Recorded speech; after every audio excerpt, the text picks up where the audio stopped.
जगद्गुरु नरेंद्राचार्य महाराज की जय। सद्गुरु काडसिद्धेश्वर महाराज की जय। संत शिरोमणी गजानन महाराज की जय। आद्य जगद्गुरु रामानंदाचार्य महाराज की जय। सियावल्लभ रामचंद्र की जय। गुरुर्ब्रह्मा गुरुर्विष्णू गुरुर्देवो महेश्वरा गुरुर्साक्षात् परब्रह्म तस्मै श्री गुरवे नमः। सार्थ श्रीमद दासबोध दशक 18वा समास 8वा अंतर्देव निरूपण।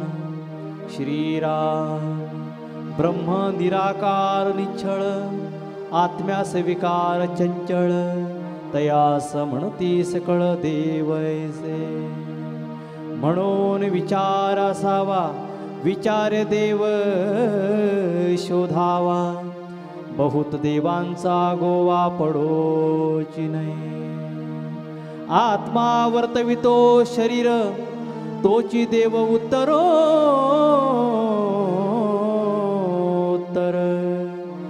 जाणीव रूपे कळीवर विवेके वर्तवी। तो अंतर्देव चुकती धावा घेऊन तीर्था जाती। प्राणी बापुडे कष्टती देवास नेणता। ऐसा जासी विचार कळला तेने सत्संग धरिला। सत्संगी देव सापडला बहुत जनासी। ऐसी हे विवेकाची कामे विवेके जाणतील नेमे। अविवेकी फुलले भ्रमे त्यास हे कळेना। काही अनुमानले विचारे देवा हे जगदांतरे। सगुणा करिता निर्धारे निर्गुण पाविजे। पुंडलिक वरदे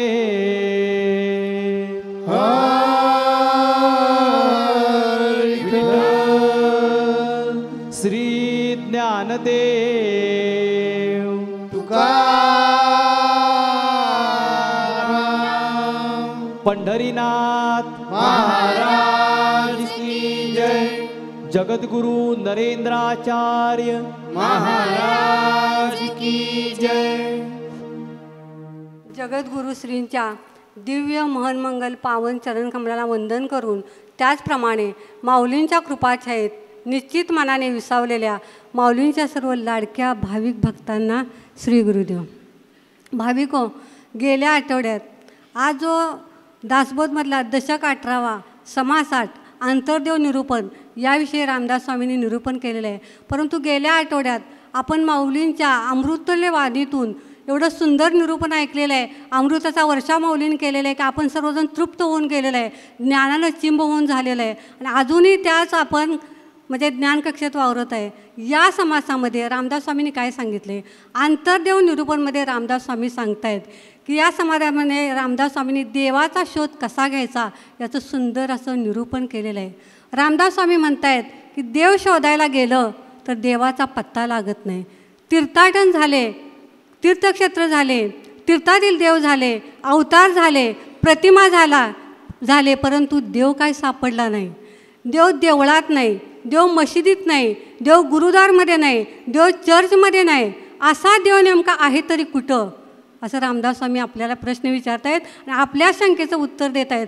रामदास स्वामी म्हणतात असा जो देव आहे तो आपल्या प्रत्येकाच्या अंतर्यामी असलेले शुद्ध जाणीव हाच खरा देव आहे, पण त्या देवाला आपण काय केलेलं आहे, विसरलेलं आहे। असा हा देव नेमका शोधायचा कुठं? रामदास स्वामी सांगताय असा जो देव आहे तो सद्गुरूंच्या सान्निध्यातच आपल्याला सापडणार आहे। मग सद्गुरूंच्या सान्निध्यात जातो, संत संघामध्ये आपण जातो, आपल्याला सद्गुरू बोध करतात, आपण ऐकतो तुझं आहे तुझं पाशी परंतु वेड्यात जागा चुकलाशी, किंवा तीर्थ धोंडा पाणी देव रोकडा सज्जनी रामदास स्वामी सांगतायत. माऊली आपल्या कळला नाही कळला नाही कळला नाही देव कुणा या अभंगात शेवटी सांगतायत अनु रेणू देव आहे नरेंद्र म्हणे शोधून पाय. आपण सर्वजण म्हणतो आम्हाला माहीत आहे, आमचं हे पाठ झालेलं आहे, आम्ही पाठांतर केलेलं आहे, पण आम्ही आता शोध आणि बोध घ्यायला नेमकं विसरलेलं आहे. मग असा आपलं ज्ञान कसं आहे प्रत्येकाचं, तर रामदास स्वामी सांगतायत काही जण कसं आपण आज गेल्या महिन्यापासून हेच ऐकत आलेलं आहे. काही जण शब्द पांडित्य उत्कृष्ट वक्तृत्व आणि पोपटपंची ज्ञान यालाच अध्यात्म अनुभूती म्हणतात आणि तिथंच आपली फसकत होते. यासाठी आपण एक सुंदर उदाहरण देते. एक कालिदास शर्मा नावाचे एक वेद पंडित एका वेधशाळेला भेट द्यायला गेले.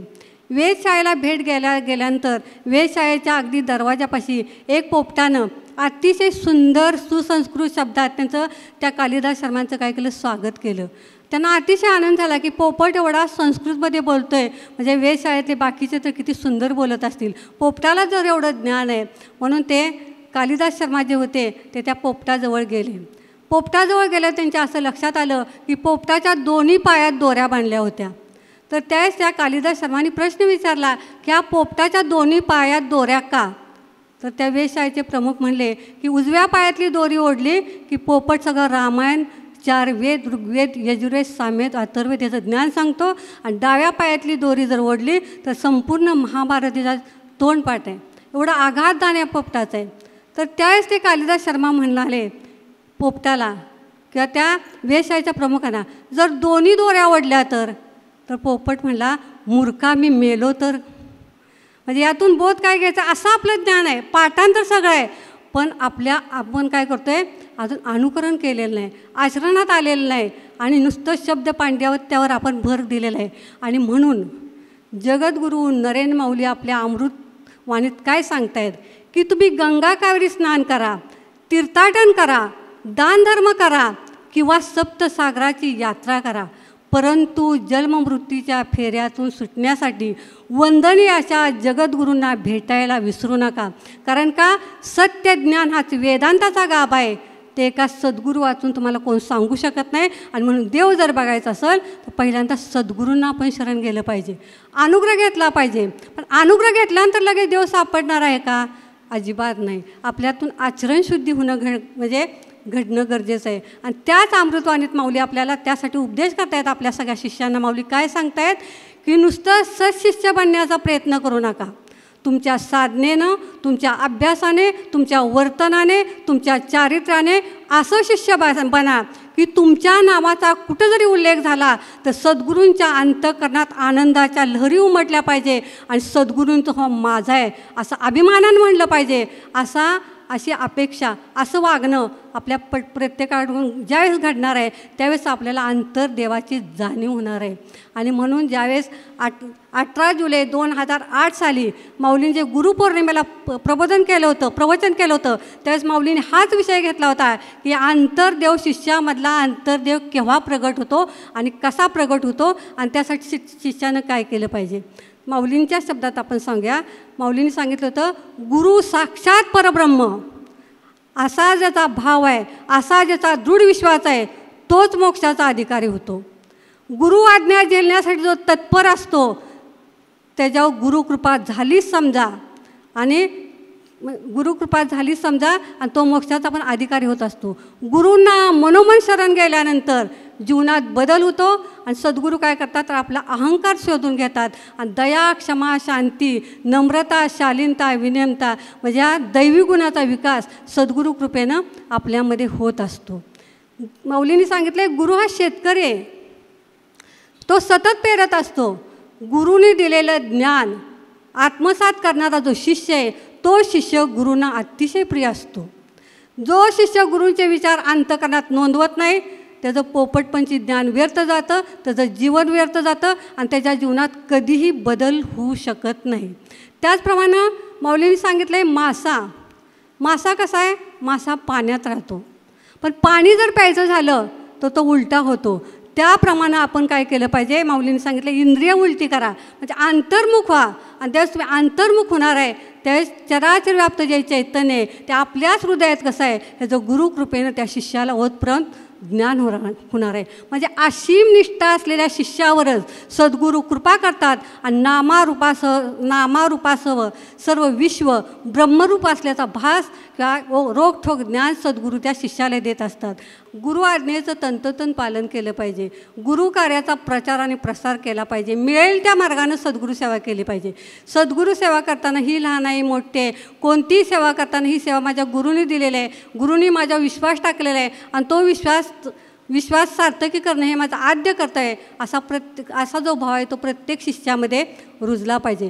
गुरु आज्ञा कशी असावी गुरु आज्ञेचं पालन कसं करावं आपल्या सगळ्यांनाच माहीत आहे की माऊली सद्गुरूंना म्हणजे काळसिद्धेश्वर महाराजांना प्रेमाने बाप्पा म्हणायचे. बाप्पांनी ज्यावेळेस सांगितलं माऊलींना की तुम्ही नोकरीचा राजीनामा द्या माऊलींनी गुरु आज्ञेचं पालन केलं आणि म्हणून आज माऊली जगद्गुरुपदी विराजमान आहेत.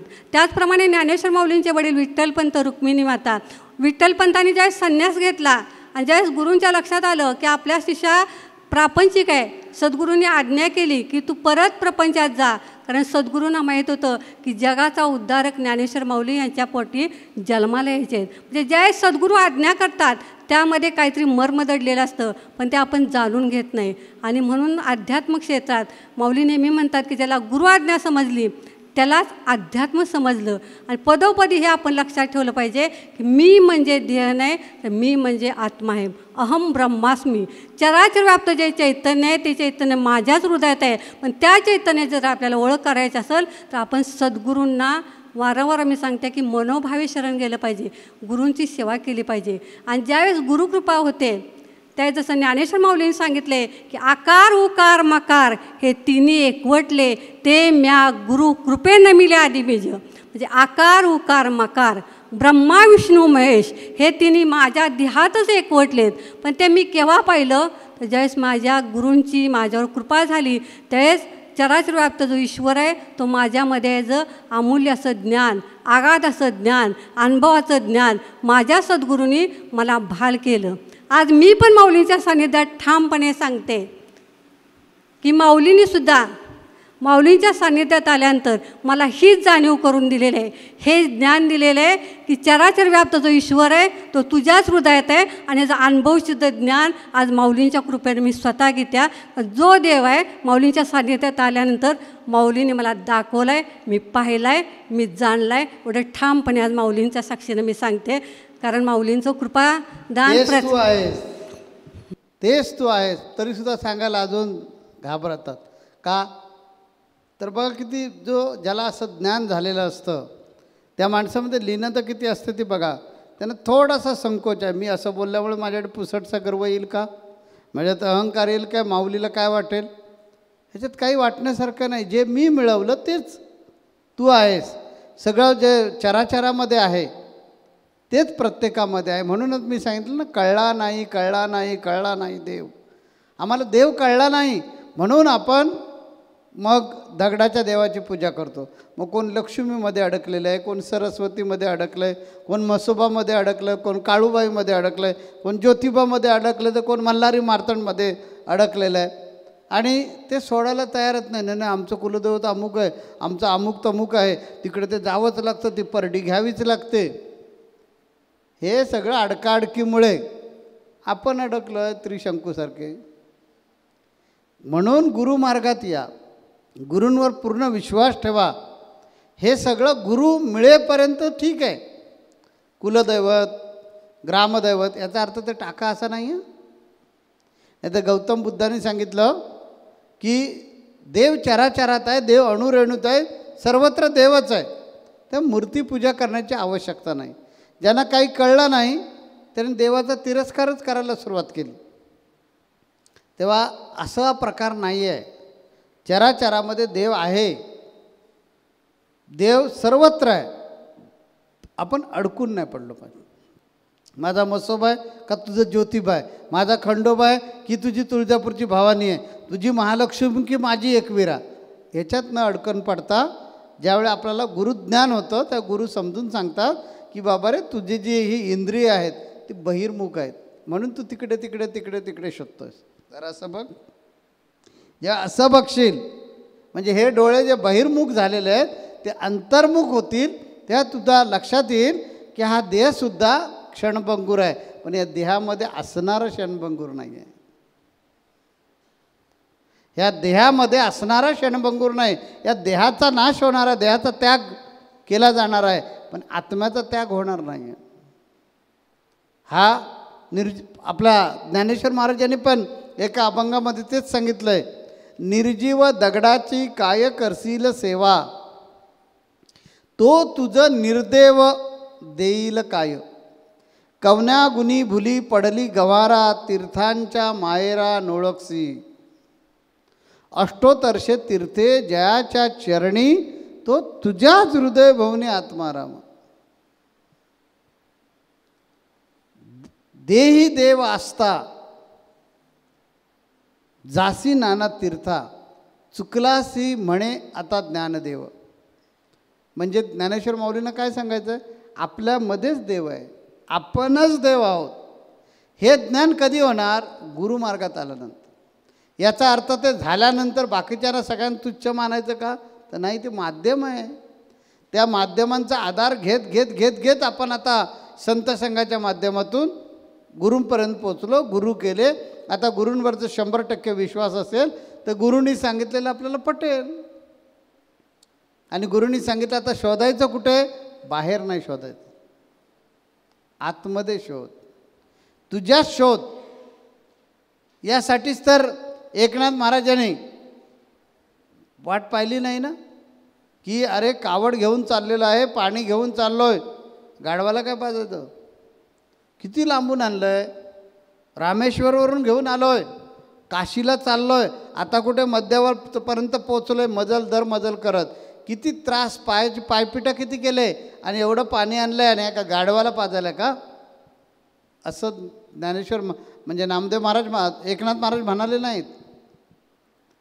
पण तुमच्या आमच्यासारखी जी मंडळी त्याच्यामध्ये होती, त्यांना वाटायला लागलं की काही कुंभारी वेडी आहे का, आम्हा लोकांकडे मागते पाणी, आम्ही संत लोक आणि कुठून आलो आहे, आम्ही मागायचं आजूबाजूच्या घरातल्या लोकांकडे मागायचं पाणी, ते काय तिथलं विहिरीवरचं पाणी आणून दिलं असतं. आम्ही पाणी कुठून आणलं आहे, रामेश्वरवरून, आणि आमच्याकडे मागतं म्हणजे काय, म्हणून कुणीच तिच्याकडे लक्ष दिलं नाही, पाखेल कुठली, असं म्हणून प्रत्येकानं झिडकारलं. ज्यावेळी एकनाथ महाराज त्या गाढवाजवळ आले आणि परत रुक्मिणीनं, कुंभारणीच्या वेशामधल्या रुक्मिणीनं परत विनंती केली, ओ महाराज, गाढव तहानेनं व्याकुळ झालं, हो, उन्हानं व्याकुळ झालेलं आहे, त्याला आत्ता जर पाणी नाही मिळालं तर ते मरणार, कृपा करून थोडं पाणी द्या ना. एकनाथ महाराजांनी मागचा पुढचा विचार केला नाही, खांद्यावर असणारी जी कावड खाली ठेवली, त्यातले माठ घेतला, तो पाण्याचा घागर घेतली, आणि गाढवाच्या तोंडामध्ये घटा घटा घटा घटा घटा पाणी उतरलं. का, त्याच्यात विठ्ठल आहे म्हणून नाही.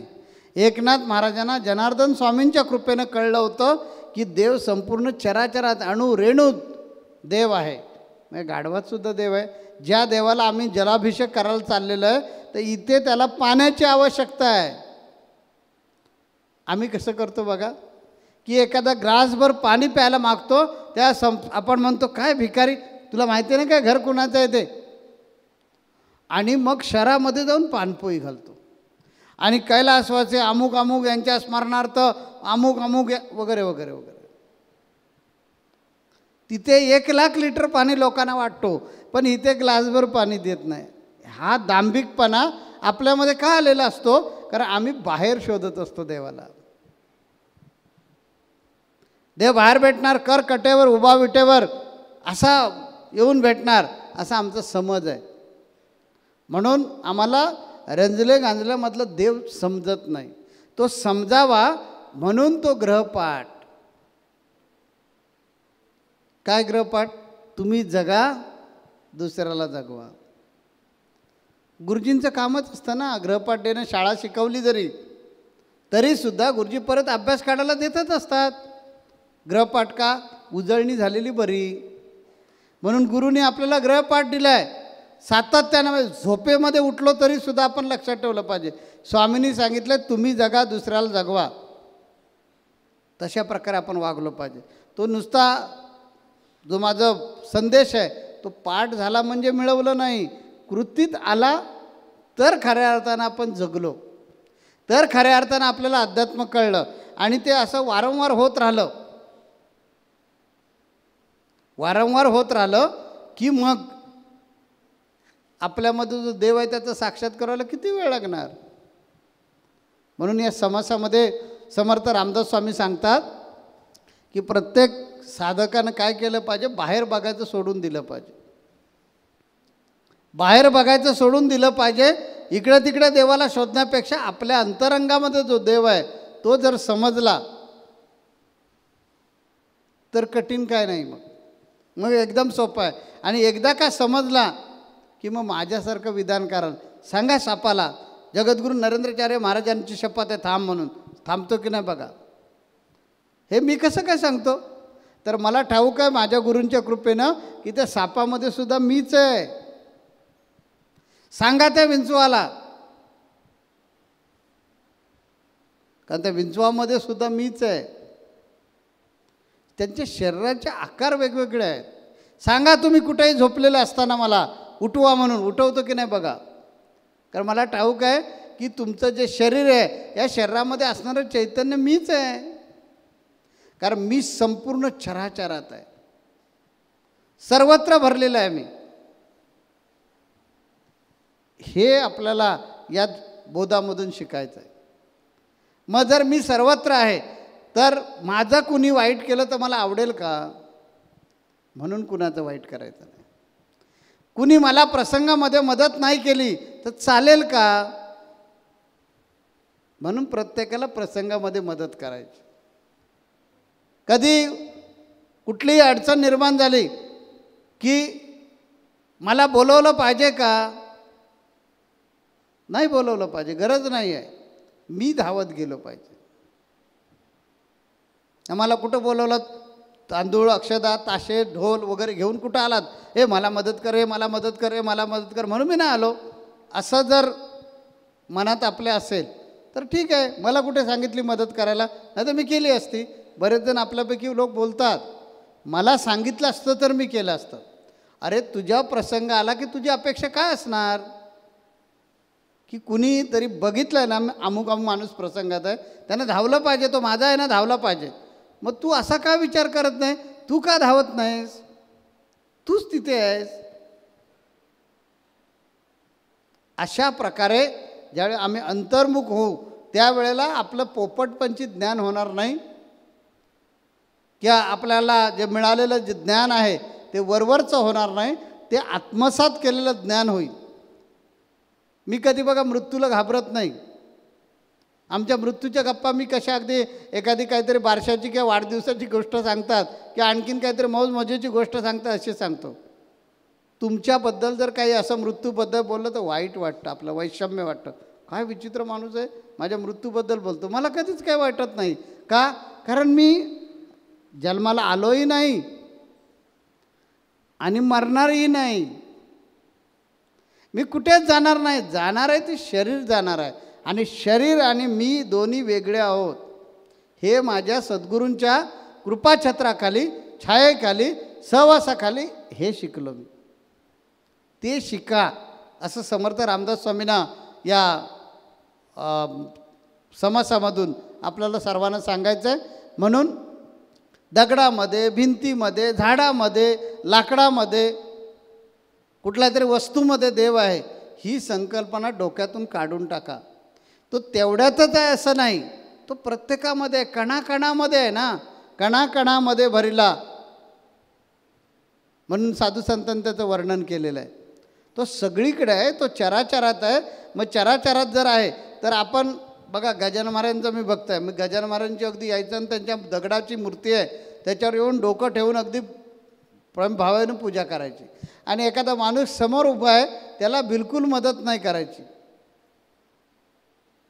मग मी बोलतो ते असत्य नाही होणार, असत्यच होणार ना. अरे त्याच्यामध्ये पण गजानन महाराजच आहेत ना. अक्कलकोटच्या स्वामींनी दाखवलं ना आपल्या भक्ताला की मी तिथे एक आंबा मागत होतो, तिथं दिला नाहीस, आणि इथं आंब्याच्या परड्या घेऊन आलास, मोठ्या टोपल्या घेऊन आलास, स्वामी आंबे घ्या. समर्थ रामदास स्वामींना हेच सांगायचं आहे की आम्ही आध्यात्मिक आहोत, सांप्रदायिक लोक आहोत, ते आपली दृष्टी इतकी विशाल झाली पाहिजे, इतकी व्यापक झाली पाहिजे. दुसरा प्रसंगात आहे म्हटल्याबरोबर आपल्या काळजामध्ये तिळती काळीच तुटलं पाहिजे आणि ताबडतोब जाऊन मला गुरु आदेश कुठं आला आहे, संत संघातून कुठे सांगितलं आहे. अरे जा ना. आज इतके आपण निष्ठूर झालेलो आहोत. आपण बंधू गुरु भगिनी असतो. आपल्या सेवा केंद्रातल्या एखाद्यावर प्रसंग आला तर आदेश येत नाही, तो पण आपण जात नाही. आपल्यावर प्रसंग आला आणि लोकांचा आदेश येत नाही, कोण नाही आलं तर वाईट वाटेल ना आपल्याला. मग तुम्हाला कळलं ना, पटकन आजूबाजूच्या लोकांना सांगा. कारण तो गुरुबंधू, ती गुरुभगिनी प्रसंगात आहे, तिथे तुमच्या शाब्दिक मानसिक मदतीची आवश्यकता आहे, कदाचित आर्थिकसुद्धा मदतीची आवश्यकता होईल. धावा आणि जाऊन मदत करा. ज्यावेळी तुम्ही मदत करता तर गुरु प्रसन्न होतात. मी जे शिकवलं ते माझ्या शिष्यामध्ये उत्प्रोत आलं आणि एकदा का गुरूंची कृपा झाली, कठीण काही नाही आहे. ज्यांच्यावर गुरूंची कृपा आहे तो परमार्थाचा राजा आहे. म्हणून दासबोधामध्ये सांगितलं आहे, परमार्थी तो राज्यधारी आणि परमार्थी नाही तो भिकारी. कोण व्हायचं तुम्ही ठरवायचं. पुढच्या संत संघात परत आपण असंच ऐकायला भेटूया. श्री गुरुदेव. जगद्गुरु नरेंद्राचार्य महाराज की जय. सद्गुरु काळसिद्धेश्वर महाराज की जय. संत शिरोमणी गजानन महाराज की जय. आद्य जगद्गुरु रामानंदाचार्य महाराज की जय.